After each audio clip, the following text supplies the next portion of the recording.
The Shroud of Turin. In 1988, carbon dating revealed it was a fake. But now, at the end of his life, one scientist claims he's uncovered new evidence that the shroud may be real. I think I can come very close to proving that it was used to bury the historic Jesus.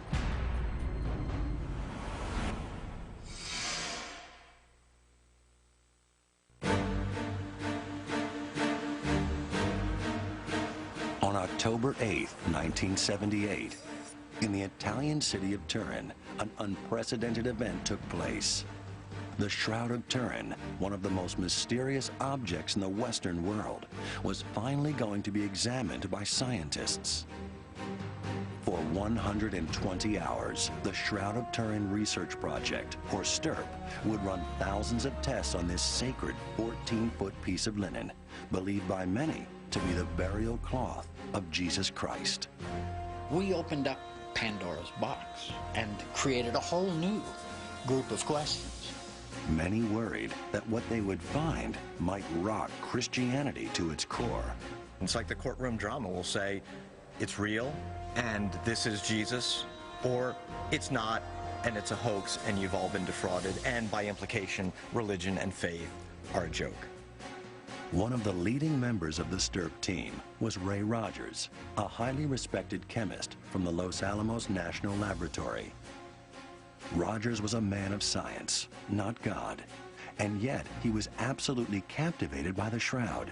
For him, it was a great mystery waiting to be unraveled.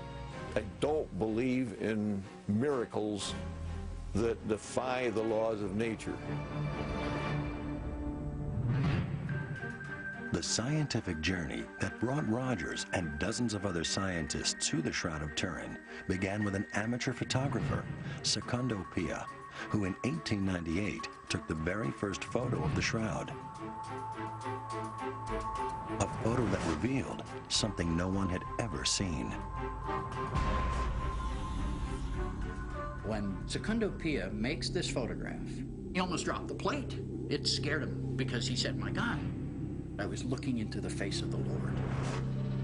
The image on the shroud was very faint, but Pia's photographic negative brought a face into stark relief. It was the first real evidence there was more to the shroud than the naked eye could see, and it caused an uproar. He's immediately accused of fraud, immediately accused of cheating, lying, and manipulating this. It's a fake. And it wasn't until 1931 when Giuseppe Henriet is allowed to photograph the shroud for the second time, gets the same results, of course. The world of science suddenly looks at the shroud and says, well, wait a minute, maybe we should look at this closer. But scientists were not given the opportunity to look more closely at the shroud. Another 40 years would pass before they made another major breakthrough using a new high-tech image analyzer called a VP8. Peter Schumacher was a field engineer for the team that created the VP8, which was originally designed to analyze images from medical resources and satellites. Nobody in our company had ever even heard of the Shroud of Turin, let alone seen pictures or wanted to look at image analysis of the Shroud of Turin.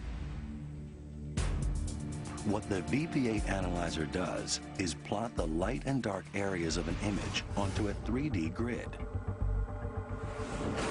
In the mid-70s, two American scientists, Eric Jumper and Joe Jackson at the U.S. Air Force Academy, heard about this new technology and asked Schumacher to use it to examine a photograph of the shroud. We asked Schumacher to recreate that test for us so we could see exactly what it was that excited shroud scientists 30 years ago. We placed 3 images under the analyzer: a self-portrait of the great master Leonardo da Vinci, a photograph of one of our crew members, and the 1931 photograph of the Shroud of Turin. First, Schumacher examined the charcoal self-portrait of Leonardo da Vinci to show how the analyzer reacts to a drawing or painting, which some have argued is exactly what the Shroud of Turin is. If it was painted, it would look like the Da Vinci which came out basically looking like noise. It's a fairly bland contrast. Next, we wanted to see what a regular photograph looked like under the VP8, so we tested a picture of one of our crew members. If we look, Jim's cheeks really aren't that flat. His eyebrows are not really grooved into his forehead. His nose really doesn't smear all over his face. This is what every photograph looks like under the VP8. It is not rendered with real height or depth, the things that make up a true 3D image. But when a picture of the shroud is placed under the analyzer, something remarkable happens. All of a sudden, we're seeing contrast that has something to do with height and depth, real distance. The nose has a prominence, the cheeks roll off, the hair has a shape to it and is rounded. The whole image has dimension to it. Schumacher's results deepened the mystery started by Secondo Pia. How had this image formed on the shroud? The shroud is a very unique image, the only one of its kind in the whole world. Nothing else like it. Three-dimensional relief, the front and the back of a whole human being. Only one in the world. No other, nowhere, no how, no way. I don't know any way to make it. I've never heard of a way to make it. Just the Shroud of Turin.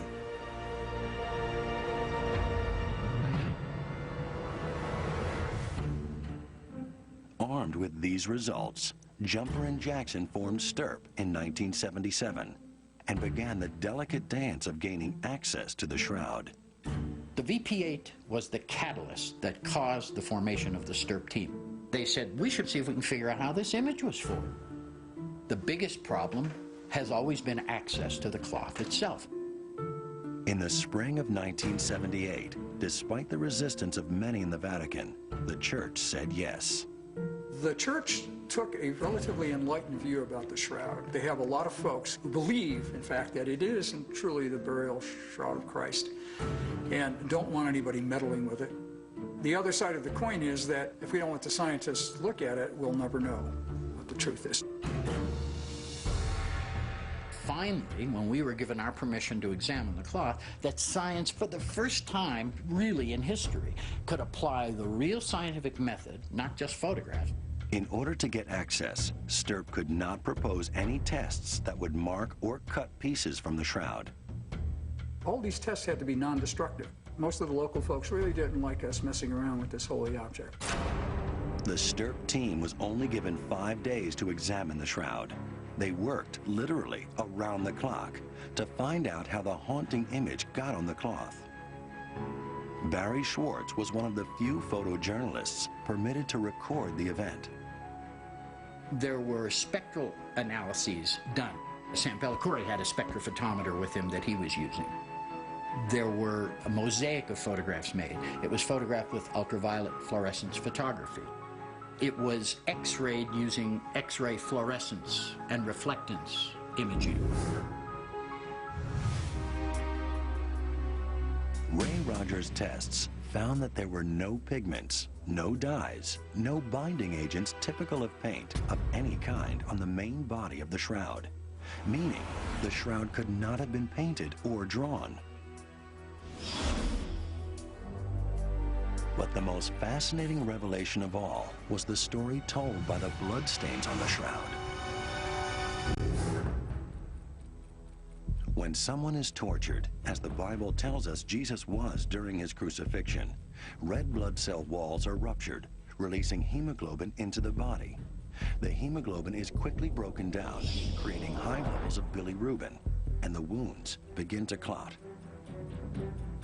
STIRP's analysis showed the stains on the shroud were these blood clot secretions with extraordinarily high levels of bilirubin, exactly consistent with the trauma of crucifixion. Then there was the ultraviolet fluorescence photography that revealed one more incredible clue hidden from the naked eye. You can visually see these serum stains around the blood stains that were never visible until our team photographed the shroud with UV fluorescence photography approximately 2,000 years after this man ostensibly was killed. Serum is the liquid component of blood. Composed mostly of water, the stains were invisible on the shroud until ultraviolet light made them appear fluorescent. No medieval artist could have anticipated the invention of ultraviolet fluorescence photography and said, well, I'm going to hide this serum stain, and 700 years from now, they'll find it. Give me a break. Stirp had set out to determine how the image on the cloth had been created, but they were unable to find the answer. We have an image that modern science, with all of its techniques and technology, and by 78 standards, we had the best that there was, couldn't answer the simple question, how's that image get on that cloth? Ray Rogers and the Stirp team finished their research on the Shroud of Turin with more questions than answers. For if this was not a painting, how had the image formed on the cloth? If the blood was real, whose was it? And how and when had that man died? 2,000 years ago, the Gospels tell us the Roman Empire crucified Jesus of Nazareth. His battered body was then wrapped in a simple burial shroud. For centuries, many believed this 14-foot piece of linen was that cloth, even though there had been very little evidence to substantiate that claim. Even its origin is not known, for the history of the shroud is as mysterious as the image itself. The first record of the shroud, the first place it was displayed, was here in the small French town of Luray, some 1,300 years after the time of Christ. In 1536, it was nearly destroyed by a church fire. It was heavily stained by water. Whole sections of it were worn down by human hands that touched it every time it was put on display for the faithful. Nuns from the Poor Clare order sewed on a backing cloth to the shroud in order to preserve it. Finally, in 1578, the shroud was brought to its final resting place, Turin, Italy. Over the next 4 centuries, the church periodically displayed the shroud to the faithful, who believed they were looking at the face of their Savior. But for modern science, its authenticity was never a question of faith.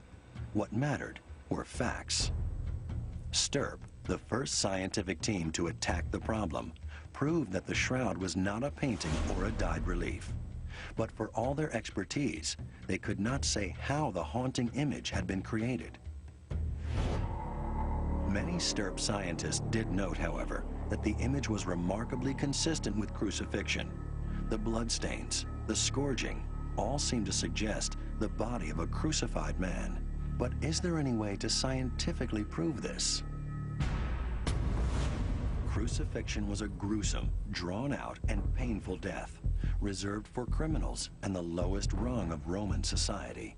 You weren't nailed up there to kill you. You were nailed up to be crucified, tortured. They didn't want you to die right away. In fact, there were evidence that they were surprised that Jesus died so soon. Forensic pathologist Dr. Frederick Zugaby has investigated many gruesome crime scenes in his professional life as chief medical examiner for Rockland County, New York. My area was mechanism, manner, and cause of death and type of suffering the individual had.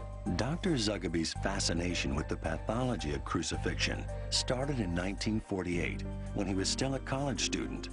He decided to build his own experiments to investigate the fundamental question: if the shroud had been found at the scene of a crime, would the forensic evidence confirm crucifixion as the cause of death?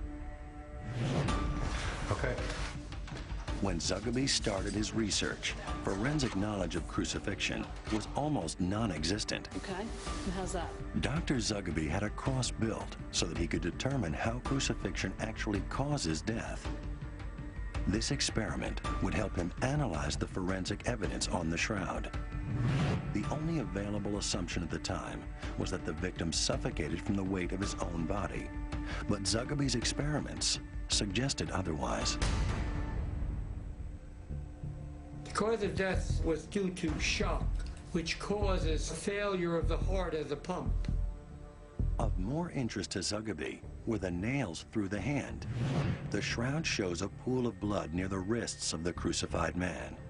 But are human hands nailed to a cross strong enough to support a crucified body? Dr. Zugaby designed special gloves and meters to test the theory. The calculation that we made shows that the palm of the hands would definitely hold. Dr. Zugaby made another startling finding. The Roman practice of nailing a victim's palm to the cross would have ruptured the median nerve in the hand. This has the effect of turning the victim's thumbs inwards. A careful examination of the shroud reveals that the victim has his thumbs turned inward. They are hidden underneath the palms, just as one would expect if the median nerve had been ruptured. That was extremely accurate. The thumb had been pulled in. It's like missing on the Shroud of Turin. The ruptured median nerve was far from the only clue that Dr. Zugaby's investigation found on the shroud. Looking at the face, it was not symmetrical, showing evidence of a beating. I looked at the angulations of the blood in the head region where the crown of thorns was. The blood flows going along where the muscles will contract, and they had a corkscrew appearance. The blood shows a flow in the back of the hand, and it runs nicely along the side, and it accumulates a pool. I've seen it in many, many cases of injuries to the hand in the medical examiner's office. From this wealth of data, Dr. Zugaby came to one overwhelming conclusion about the image on the shroud. From the forensic pathology point of view, it is totally consistent with a crucified individual. I have no doubts at all. But even if Dr. Zugaby was right, his work could not answer the fundamental question that might tie the shroud to Jesus of Nazareth. How old was it? That could only be resolved if the Pope would allow scientists to cut a piece of cloth from the shroud to carbon date it. There was this real tension, this real controversy as to whether this should be subjected to these scientific tests. Since carbon dating meant actually destroying part of the shroud, it was an enormous step for the church to take. Those results would cause people to rethink everything they knew about the Shroud of Turin. In 1978, a team of international scientists, calling themselves the Shroud of Turin Research Project, or STURP, proved that the image on the Shroud of Turin was not a drawing or painting. The result convinced many of the faithful that they were indeed looking at the face of Christ. But if the shroud was the burial cloth of Jesus Christ, the linen would have to be 2,000 years old. The only way to prove that was to cut a section from the shroud to carbon date it, a process that could accurately identify the age of the linen to within 30 years. In 1988, scientists lobbied for access a second time, but unknown to them, Pope John Paul II was already consulting with his own scientific advisors and had reached a decision. I was in Rome at the time, and there was this real tension, this real controversy as to whether this should be subjected to these scientific tests. I mean, if this is the burial shroud of Jesus, is that not an indignity to what is the only physical link to the Savior? And others would say, well, look, if this is a fraud, we need to know one way or another. And John Paul II, to his credit, and the Vatican, to its credit, said, no, we're going to put this to the knife, literally. The first step in any carbon dating process is to burn or combust the material being tested. Cutting a piece from the shroud that would be permanently destroyed was a highly controversial action, so the sample was cut from a corner that was already severely damaged. It was a convenient choice. It was in an area of a cloth that nobody was going to complain about. Nobody was going to take issue with the fact that they're pulling threads from the more pristine parts of the cloth. The section removed from the damaged corner was divided into 4 separate samples. One piece of the shroud was sent to Oxford University, another to the Swiss Institute of Technology in Zurich, and 2 smaller pieces were sent to the University of Arizona, where Dr. Tim Gill was a member of the original carbon dating team. Everybody and all the plants and all the animals on the surface of this planet have approximately the same amount of carbon-14 in them as long as they're alive. When we die, the C14 in our bodies decays with a known decay rate. If we measure the carbon-14 in the sample and compare it to a standard, we can calculate the age from the ratio of the sample to the standard. First, the shroud sample was cleaned of any impurities. Then, it was literally burned up. We start off with a piece of linen, and we combust it at this end, turning the carbon of that sample into a gaseous state. The CO2 gas is then solidified and turned into graphite, or pure carbon.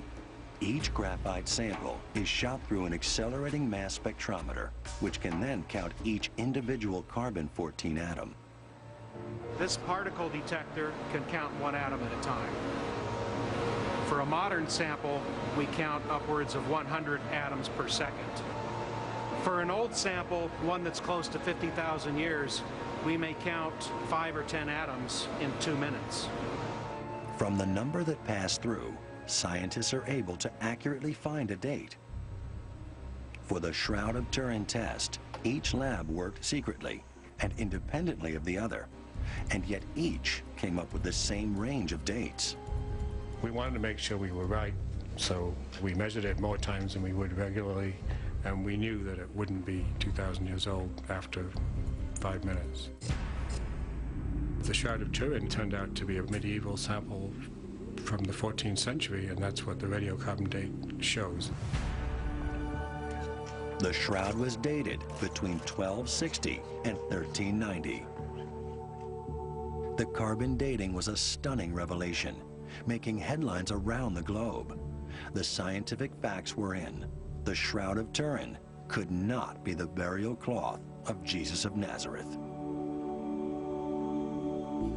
STIRP member Ray Rogers had always been open-minded about the authenticity of the shroud, but he was a man of science, and in his view, this was final, conclusive evidence that the shroud was a fake. Despite this evidence, many faithful continued to believe that the Shroud of Turin was real, but their beliefs were dismissed by the broader scientific community, especially by scientists like Ray Rogers. I'd been reading these things by people from the lunatic fringe who were explaining why the date was wrong. I was irritated and just getting mad. I don't have any faith at all in somebody who says, I think I see flowers on the shroud, or I think I see little sailing ships sailing along. Well, I don't have much faith in that. What Ray Rogers did believe in were conclusions based on hard scientific evidence. But the pragmatic man of science was about to get the shock of his professional life. The carbon dating of the Shroud of Turin in 1988 concluded that it was not the 2,000-year-old burial shroud of Jesus of Nazareth, but a fake, dating only as far back as the 1300s. Ray Rogers and the STIRP team had ruled out the shroud was a painting or dyed relief. But it was still a mystery how the image had gotten there. And that sliver of doubt was enough for many to keep the faith. There are people who are so emotionally involved in this that they're not going to accept any scientific result. Their faith is not going to be shaken by some pointy-headed scientist.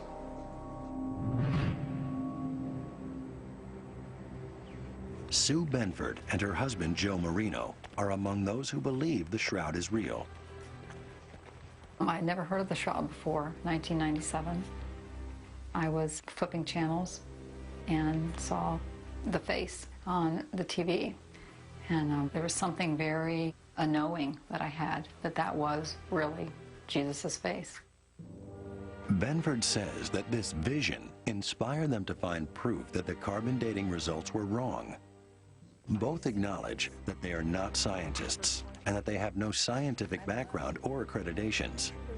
Sue runs a small not-for-profit that advocates for the humane use of animals in scientific research. Joe works in an Ohio State University library. And yet, they may have uncovered the clue that will finally solve this mystery. Look here. Nowhere else is there this definitive, intentional dark green. Working out of her home with photos taken by the 1978 Stirk team, Benford noticed something strange about the area where the carbon dating samples had been taken. The herringbone weave that is so consistent throughout the main body of the shroud seemed misaligned, off-axis. Our theory is that there's a mixture of 16th century cloth and 1st century cloth, and the data that we're finding on the cloth matches that theory. Benford and Marino argue that carbon dating is wrong because the section from where the samples were taken had been contaminated with fibers from a later date. According to this theory, cotton from the 16th century was invisibly woven into the linen fibers of the shroud. A fixer was applied to the patched area, and the repair was expertly dyed so that it would be invisible to the naked eye. It is a craft they contend was called French reweaving. When you do this type of French reweaving, you're not just stitching two pieces of material together, and that would give you all of one and all of the other. It's more like this. The ends are unraveled in the main cloth, the ends are unraveled in the patch, they are spliced together, and the threads are connected and interwoven, so you see literally an interweaving such that you have old and new on both sides of the equation. Well, I'm skeptical when I'm listening to this, but they had taken photographs that were available of the samples taken for the carbon dating, and they had submitted these to several textile experts who didn't know they were looking at a photograph from the shroud, and each of these textile experts, independent of each other, said, you know, this looks rewoven. The samples taken for radiocarbon dating were cut from one corner of the shroud, adjacent to a seam. It was effectively an area that was damaged by someone cutting a piece out of it, possibly to sell as relic, so it needed to be repaired. So when the C14 samples were taken, you're going to have a lot of inmixing on both sides. So unless you actually took one thread and did them individually, you wouldn't get a 1st century or a 16th century. You'd get, you know, guess what? Something around 12 to 1400. Benford went looking for statistical anomalies in the carbon dating results that would confirm a mixture of old and new threads. What she discovered was an incredible pattern that could not be explained away as coincidence. If you look at their unpublished data now, Arizona had some of the oldest dates at 1238 and the youngest at 1430.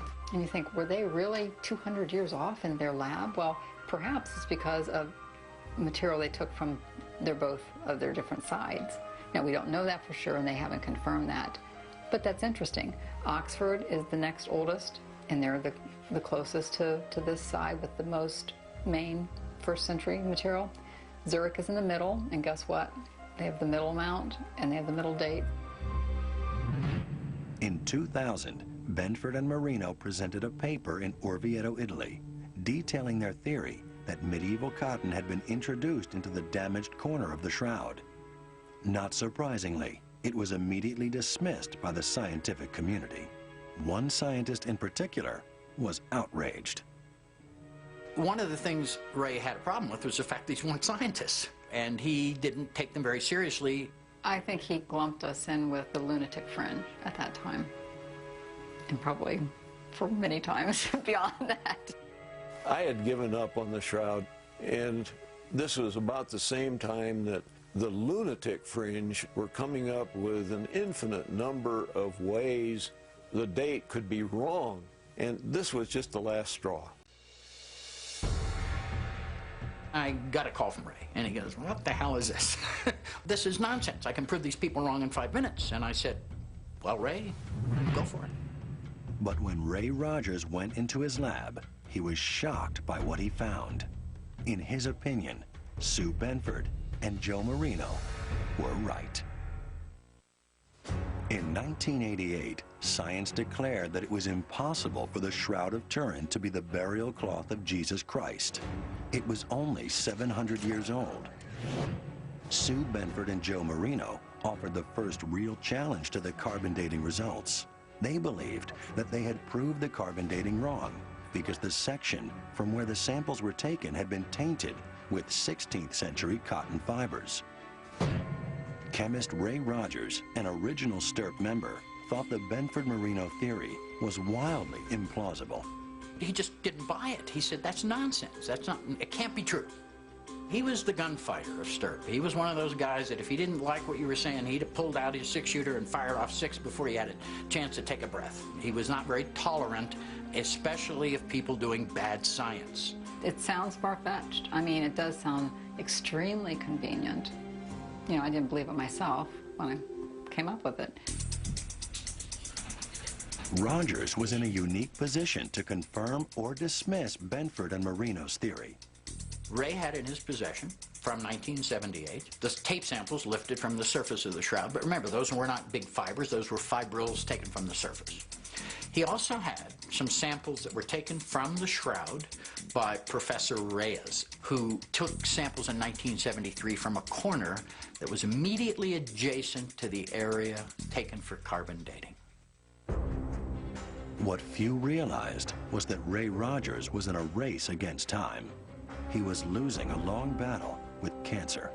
His old friend, Barry Schwartz, recorded this interview to ensure Ray could recount in his own words what he did next. So I read their paper, and I thought, I've got the samples that can shoot that full of holes. So I got out the Ross samples, and I got out the Shroud samples, and I went to work again. A couple hours later, he calls me and he goes, boy, he says, I can't believe it. He says, they were right. There's cotton here.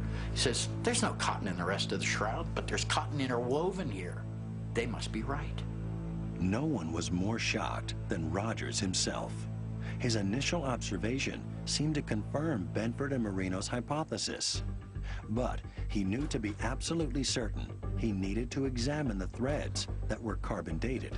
Until I could get a sample from the real radiocarbon cloth, a documented sample, you know, I couldn't prove anything. The carbon dating process destroys the sample as part of the dating procedure. But all the labs involved in 1988 had held on to a small sample as a reserve. The authentic radiocarbon sample that I got, these segments of yarn were cut from the middle of the radiocarbon sample, so there was no question about them. And when I looked at these samples from the radiocarbon area, there's no problem at all finding cotton in them. Rogers was now convinced that Benford and Marino had been right. In fact, he found other evidence they had missed, which proved the shroud had been repaired with cotton fibers in exactly the section where the carbon dating samples had been taken. If you happen to hit a place where a yarn segment from the original shroud was spliced into the new reweave part, the splice very definitely shows the new yarn that was being put in and dyed to match. The only thing in the shroud that was dyed or stained was this radiocarbon area. So my hypothesis at the moment is that this was done on purpose to fool your eye. Rogers also returned to STIRP's 1978 experiments to see if there was anything the carbon dating labs had overlooked. And when we went back and looked at the ultraviolet photographs, here is this area that's significantly darker. It doesn't fluoresce as much, and it's just this area around the Ross sample and where the radiocarbon sample was cut. And if they had looked at any of the photographs that we had and studied the information we had as of 1978, they would have known that that was the worst possible place they could have taken a sample. Had somebody paid attention to my photographs of 78 and other data that we gathered, they would have chosen a different area. My conclusion is that that area was manipulated. It was done by somebody with great skill and different materials than were used to make the shroud. In 2005, just 5 weeks before losing his battle with cancer, Rogers published the last paper of his distinguished career. He did not call into question the science of the carbon dating labs. In fact, he believed they were accurate, but only for the damaged section of the shroud. In his opinion, the results told us nothing about the true age of the main body of the shroud. But to his great frustration, he also discovered another carbon dating test might not be possible. In 1988, a carbon dating test concluded the Shroud of Turin was only 700 years old. It had been dismissed as a hoax. But what if that was wrong? What if, as Sue Benford and Joe Marino argue, the dating had been tainted by the presence of medieval fibers? If they're right, then the Shroud of Turin might just be what the faithful believe it to be. I don't believe in miracles, no way. At the end of his life, Ray Rogers had been pulled back into his lab by Benford and Marino's theory. To his astonishment, he found himself agreeing with them. I'm coming to the conclusion that it has a very good chance of being the piece of cloth that was used to bury the historic Jesus. He writes a paper that's accepted for publication in Thermochemica Acta, January of 2005. And that paper is the only peer-reviewed science that challenges the carbon date with anything credible up until that point in time. Rogers was perhaps the only person who could confirm this theory, as he had access to fibers from both the main body of the shroud and the carbon-dated section. He also knew from his own experiments in 1978, the shroud was free of any pigments or dyes. And yet, when he looked at threads from the corner where the carbon dating samples had been cut, that's exactly what he found. Dyes, gums, resins, all signs that this section had been repaired hundreds of years ago. You've got photomicrographs that demonstrate this very clearly. The cotton fibers from the radiocarbon sample are fairly heavily coated with the gum dye mordant, and some of the linen fibers don't show any of that at all. They look just as slick as anything, and it didn't stick to them. Here's the whole crux of it. Linen is very difficult to dye, and it ages as time goes on, so it's colored. So in order to match a reweaving with the original color, you have to use cotton, and you dye the cotton. Ray found some waxes on those samples that suggested to him that the threads were from a so-called invisible reweaving process. But Rogers knew that his findings needed to be tested with equipment far more advanced than he had had in his home lab. I was given this assignment by a dying man, and I wanted to complete what he had hoped for. Bob Villarreal was a colleague of Rogers at the Los Alamos National Lab. As a dying wish, Rogers asked his friend to independently confirm his findings. It was a race for him because he knew he was dying. He wanted to know, is this corner of the shroud of the same composition, whether it was flax or linen or cotton? If it was cotton, it's not the same as the main shroud. But before any tests could be conducted, Ray lost his long battle with cancer on March 8, 2005. He was 78 years old. After Rogers' death, Villarreal was determined to confirm his friend's findings. He sent the fibers Ray had given him to a colleague at the Los Alamos lab. Right away, something remarkable happened. I received a call from him, and he said, the thread that I was going to analyze broke into two pieces.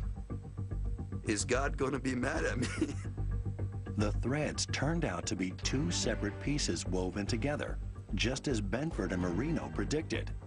But even more important was what held them together: a mordant, a gum-like substance used for centuries to set dyes. This finding was a revelation, independent confirmation that this section of the shroud had been dyed. Since Ray Rogers had long ago confirmed there were no dyes on the main body of the shroud, it was now clear that carbon dating samples had been cut from an anomalous part of the shroud. The damaged corner was not like the rest. They come in and they snip, snip, snip, snip, snip in secret and take the worst possible sample they could. The people who certified the sample are still trying to convince everybody that everybody else is wrong. They're right. Those were perfectly valid samples.